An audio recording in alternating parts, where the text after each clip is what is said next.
Selamat pagi dan salam sejahtera cikgu ucapkan pada yang sempat hadir pada pagi ini.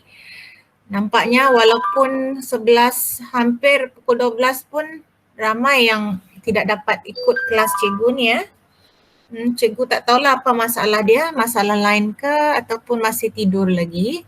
Tapi tahniah kepada yang sempat hadir pada kali ini. So kita teruskan untuk tajuk bab 2, kita masih dalam bab 2. Ini adalah bab yang terakhirlah untuk tingkatan 3. Okay, sebab dalam tingkatan 3 ada 3 bab sahaja. So yang ini yang bab yang terakhir. Okay, jadi untuk hari ini kita akan sambung kepada 2.1.7 ya, di mana dalam pembelajaran ini kamu akan menghasilkan produk berfungsi ataupun berfungsi sebahagian. Okey. Dan di akhirnya juga nanti kriteria kejayaan kamu akan dapat membezakan antara mock-up, okey, produk berfungsi sebahagian dan produk berfungsi. Okey, nanti kamu akan lihat. Walaupun benda ini sudah awak belajar masa tingkatan 1, tapi dia diulang semula ya. Okey, yang kemudiannya kedua, menyatakan kepentingan merancang pembinaan produk berfungsi atau produk berfungsi sebahagian. Okey, kamu kena tahulah apa kepentingan dua benda ini. Okey, yang ketiga, menyatakan 3 langkah utama dalam penghasilan produk. Dan seterusnya menyenaraikan langkah-langkah kerja yang dijalankan secara terperinci dan tersusun. Jadi 4 benda ini yang akan kamu capai pada tengah hari inilah. Okey. Jadi seperti biasa setiap kali kita kelas cikgu akan share carta alir ini supaya kamu tahu setakat mana kita sudah pelajari. Okey. Jadi kalau awak lihat dekat sini, kamu boleh nampak ada 2.11 sampai 2.110 kan. Jadi untuk hari ini kita sudah sampai ke 2.1.7 di sini ya, menghasilkan produk atau berfungsi sebahagian. Okey, untuk pengetahuan kamu, produk yang kamu hasilkan nanti tidak boleh mock up ya, dia mesti produk berfungsi ataupun berfungsi sebahagian. Okay, jadi apakah itu nanti lepas ni cikgu terangkan. Okay, kemudian nanti 3 tajuk lagi kita akan buat pada minggu hadapan lah. Okay, so kita teruskan. Ada apa-apa soalan? Ada apa-apa soalan tak? Tiada. Tiada. Ini dia perbezaan ya antara 3 benda ini yang perlu kamu tahu. Okay, yang pertama ialah mock up. Okay, ingat mock up ini adalah model olokan. Okey, model olokan ya. So apa yang perlu kamu tahu, dia ni dihasilkan sebelum produk berfungsi sebahagian ya. Kemudian dia boleh ditunjukkan dengan idea rekaan dalam bentuk 3D mengikut skala ataupun saiz sebenar dan boleh disentuh dan dipegang. Dan reka bentuk ini boleh ditambah baiklah sekiranya perlu. Itu ialah mock up. Jadi untuk projek kamu tidak boleh buat mock up ya. Tidak boleh buat begini. Okay, jadi kamu kena tahulah. Jadi apa yang perlu kamu buat nanti ialah sama ada kamu buat yang ini. Produk berfungsi sebahagian ataupun kita sebut sebagai model. Okay, biasanya produk berfungsi sebahagian ini dihasilkan selepas kamu buat mock up. Tapi boleh saja kamu terus buat produk berfungsi sebahagian lah. Okey, dan nanti kalau produk ini kalau dalam bentuk model, idea kamu dalam bentuk 3D lah dan dia lebih realistik. Okey, dan mengikut skala ataupun saiz sebenar. Okey. Kemudian dapat menunjukkan kefungsian beberapa bahagian ataupun komponen produk dan boleh disentuh dan dipegang untuk memahami kefungsian produk. Okay, dan reka bentuk ini boleh ditambah baik sekiranya perlu. Jadi untuk produk kamu boleh hasilkan yang begini. Okay, maksudnya nanti adalah dia berfungsi. Boleh cikgu nampak dia ada berfungsi. Okay, ataupun kamu boleh buat produk berfungsi ataupun kita sebut prototype. Siapa yang akan ambil reka cipta tingkatan 4 nanti, kamu kena tahulah apa mock-up, apa model, apa prototype. Okey, untuk produk berfungsi ni, ini lebih baiklah. Yang ini dia akan menunjukkan idea rekaan dalam bentuk yang sebenar dan dia adalah saiz sebenar juga. Okey, dan kamu boleh menguji kefungsian dia lah apabila sudah siap.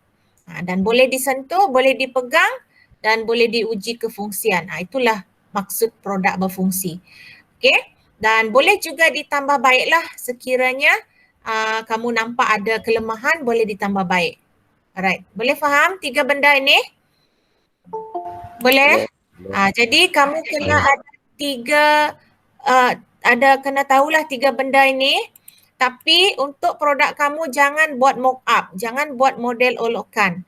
Kamu buat sama ada model atau berfungsi sebahagian ataupun prototype produk berfungsi sepenuhnya. Okey. So ini perbezaan dia, ciri-ciri ketiga-tiga tu. Kita tengok mock up dahulu. Kalau dari segi bahan, mock up ini dia tidak menggunakan bahan sebenar. Biasa kita gunakan kertas, gabus ataupun mounting board. Ini yang biasa kita buat masa tingkatan 1, tingkatan 2. Kita buat projek kan.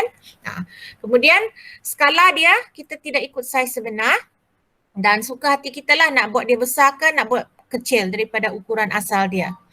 Dan dari segi kefungsian pula tidak berfungsi sepenuhnya. Alright, tidak berfungsi sepenuhnya. So itu ialah mock-up, ciri-ciri dia.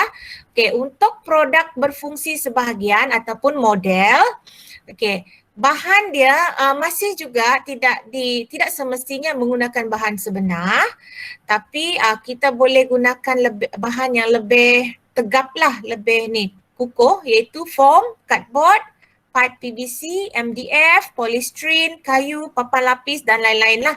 Okey, yang kamu rasa nampak lebih kukuh. Okey. Kemudian untuk skala, saiz pun tidak ikut sebenar lah. Okey, boleh sahaja kamu kecilkan dia dan boleh juga dibesarkan pada ukuran asas. Okey, asal. Untuk kefungsian pula, tidak sebahagian saja berfungsi tapi jangan langsung tidak berfungsi, dia mesti berfungsi separuh. Okey, berfungsi. Itu baru model. Okey, nanti cikgu akan nilai siapa yang buat produk berfungsi sebahagian, cikgu akan nilai dari segi reka bentuk lah. Okey. Kemudian untuk prototype ataupun produk berfungsi, ini baru kita gunakan bahan sebenar. Okey, sama ada kamu gunakan kayu, keluli, zinc, getah, plastik, perspek, plaster of Paris, resin dan sebagainya. Okey, saya rasa semua akan buat inilah produk berfungsi ya. Dan ikut skala yang sebenar. Okey, boleh ikut skala yang sebenar. Kalau buat beg tu, bolehlah buat skala saiz yang sebenar. Muat dengan buku-buku lah. Okey, jangan buat yang kecil lah. Okay, kemudian kefungsian dia kita boleh uji nanti. Maksudnya kalau siapa yang buat beg, kita letak buku di dalam, kita boleh uji. Okay, adakah beg kamu tahan ataupun dia akan putus. So itu adalah ciri-ciri untuk produk berfungsi. Okay, so apakah kepentingan merancang pembinaan produk berfungsi ataupun produk berfungsi sebahagian? Okay, so apa kepentingan dia? Okay, ini. Kenapa kita perlu buat sama ada berfungsi sebahagian ataupun berfungsi sepenuhnya? Okay. Pertama, supaya kita boleh menghasilkan produk yang menepati keperluan dan kehendak pengguna. Okay, itu yang pertama. Kedua, membolehkan penambahbaikan dilakukan. Jadi bila kita buat dia berfungsi, so kita akan menguji dia. Jadi kalau ada kelemahan, kita boleh buat penambahbaikan. Okay, kemudian yang ketiga, kita boleh menganggarlah kos jualan nanti. Okey, kita dah buat produk, mana tahu nanti kamu dah buat produk itu, jadi kamu akan buat secara besar-besaran. Jadi kamu boleh anggar kos dia. Okey, kemudian kita juga boleh merancang tenaga kerja. Okey, boleh merancang tenaga kerja berapa orang yang boleh siapkan produk tersebut. Dan seterusnya menjalankan pengujian dan juga penilaian yang lengkap pada produk tersebut. Dan seterusnya, kamu boleh menentukan kaedah dan juga tempoh pembinaan produk. So itu sebabnya kenapa kamu perlu buat produk berfungsi sepenuhnya ataupun berfungsi sebahagian. Alright, so ingat ada 6 benda ini, 6 kepentingan dia. Okey, seterusnya kita pergi kepada yang ini untuk hari ini ya, okey, iaitu langkah menghasilkan projek. Okey.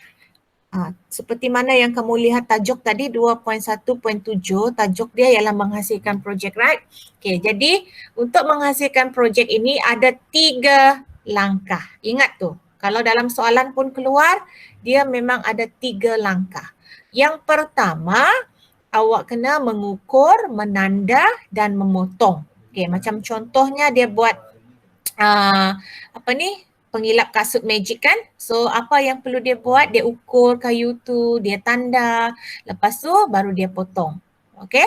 Kemudian langkah kedua ialah membina dan mencantum. Okey, untuk membina dan mencantum, apa perlu awak buat ialah setelah semua tadi sudah dipotong, kerja awak seterusnya ialah mencantumlah. So apa awak guna? Okey, mungkin gunakan paku, gunakan gum, gunakan rivet dan glue, okey. So kita cantum, jadilah bentuk itu. Okey, setelah selesai membina dan mencantum, maka kamu buat langkah yang terakhir iaitu membuat kemasan. Okey, untuk membuat kemasan, biasa kemasan ni maksudnya kita nak cantikkan produk yang kamu buat tu. Jadi kamu boleh cat, okey, guna shellac ataupun kalau beg, macam mana kamu boleh buat membuat kemasan. Kamu boleh pasang butang, pasang ribbon, okey. So itu membuat kemasan. Okey, kalau macam siapa yang buat lampu tidur, macam mana buat kemasan? Jadi mungkin rangka dia tu kamu cat lah, okey, ataupun kamu boleh spray dan sebagainya. Banyak cara untuk membuat kemasan. Okey, so itu adalah langkah-langkah dia. So bila sudah langkah tu siap, tiga-tiga penghasilan tu kamu buat, so nanti terbentuklah produk kamu begini. Siapa yang buat beg, pastilah nampak kelihatan beg. Jangan pula nanti dalam dokumentasi kamu kata buat beg. Sekali cikgu lihat, bukan macam beg pun. Okay, macam benda lain. Pastikan nampaklah gabungan aplikasi teknologi yang kamu buat. Macam contohnya, ini beg kan? So, beg ini ialah fashion. Okay, dan pembuatan dia ialah ini. Dia gunakan epoxy resin, jadikan sebagai butang untuk menutup beg itu. Okay, so itu maksud cikgu, ada gabungan teknologi dia. Okay, siapa yang buat pengagih makanan, ikan otomatik, jadi nampaklah begini, dia punya komponen-komponen, kemudian gabungan aquaponik ialah kamu boleh nampak air di bawah dengan tumbuhan di atas, tu aquaponik lah. Kalau elektroniknya, kamu boleh nampak dia punya Swiss, okay, set mikro pengawal dia, okay, itu adalah elektronik. Okay, contoh yang lain, macam pengilap kasut magic tadi. So inilah kamu akan nampak rupa sebenar dia. So gabungan dia tadi ialah elektrik. So elektrik dia ada motor, dia ada Swiss, dia ada bateri, dia ada wire, okay, itu elektrik. Kalau mechanical dia, dia ada gear. Okay, gear untuk memusingkan pad pengilap tu, untuk dia mengilap. Okay, alright. So itu adalah dia punya inilah, okay, hasil produk nanti. Okay, jadi untuk aktiviti minggu ini, okay, siapa yang belum buat buku kerja tu, buat muka surat 39 dan 40 ya. Dua muka surat ni. Kemudian siapa yang belum buat nota ringkas sehingga 2.17, sila buat di dalam buku nota kamu. Okay, boleh rujuk dalam buku kerja, salin saja nota daripada situ. Okay, kemudian untuk minggu ini, sebab minggu lepas kamu sudah sampai 6.0 iaitu pengiraan anggaran kos kan. Jadi hari ini kita akan tambah satu muka surat saja untuk hari ini, iaitu 7.0 penghasilan produk. Okey, kamu boleh lihat pada muka surat 114 hingga 115 buku teks. Okey, rujuk dekat situ.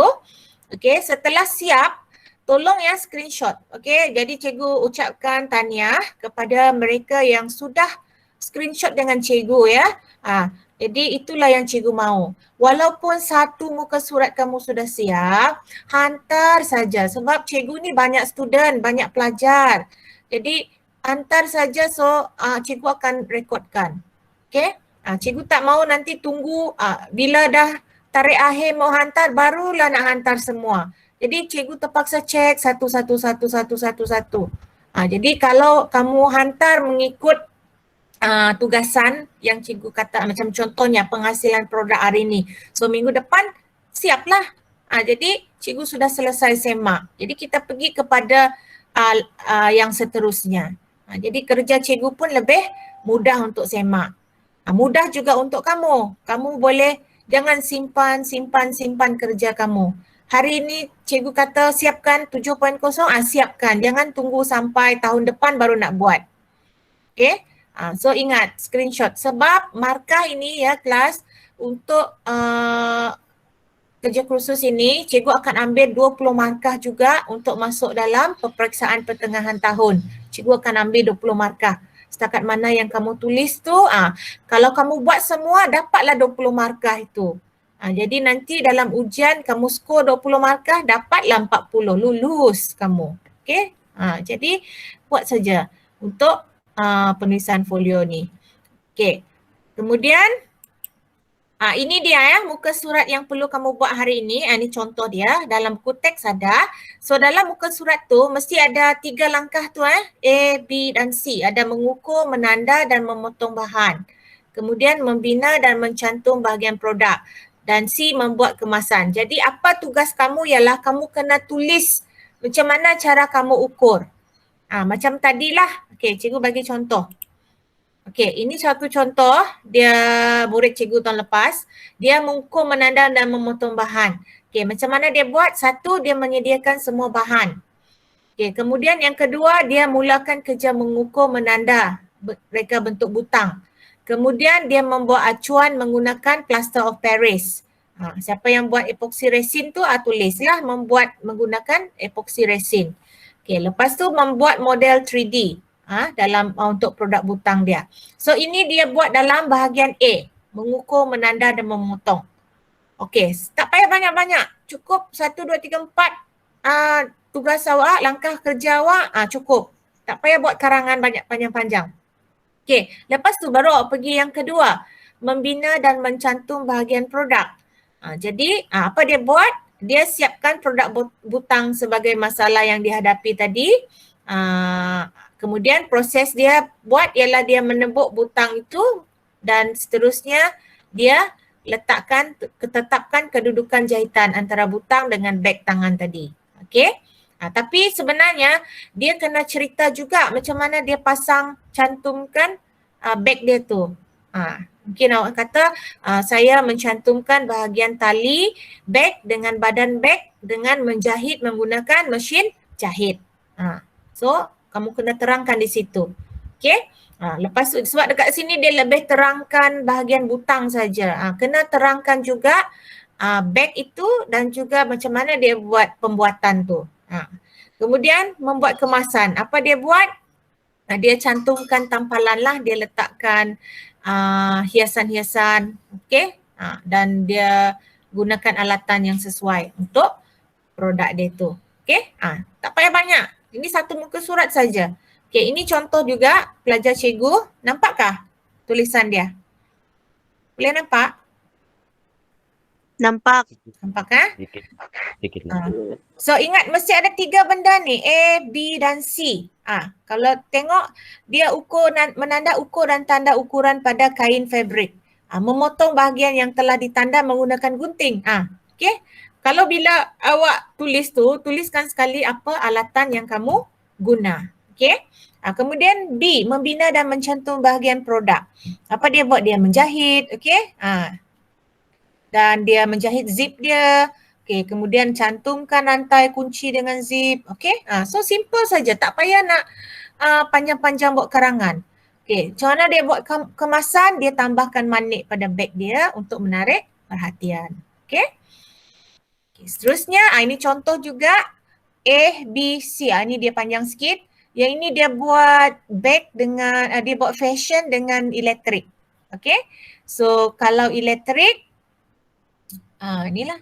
Dia, kalau A sama juga dia ukur fabrik, dia potong fabrik. Okay, kemudian membina dan mencantum tu, dia cantumkan fabrik, okay, dengan kain. Okay, cantumkan dalaman beg. Lepas tu cantumkan tali beg. Okay, kemudian ini dia buat elektrik kan tadi, so dia akan memateri wayar, mentor, Swiss, okay, untuk bentuk litar elektrik.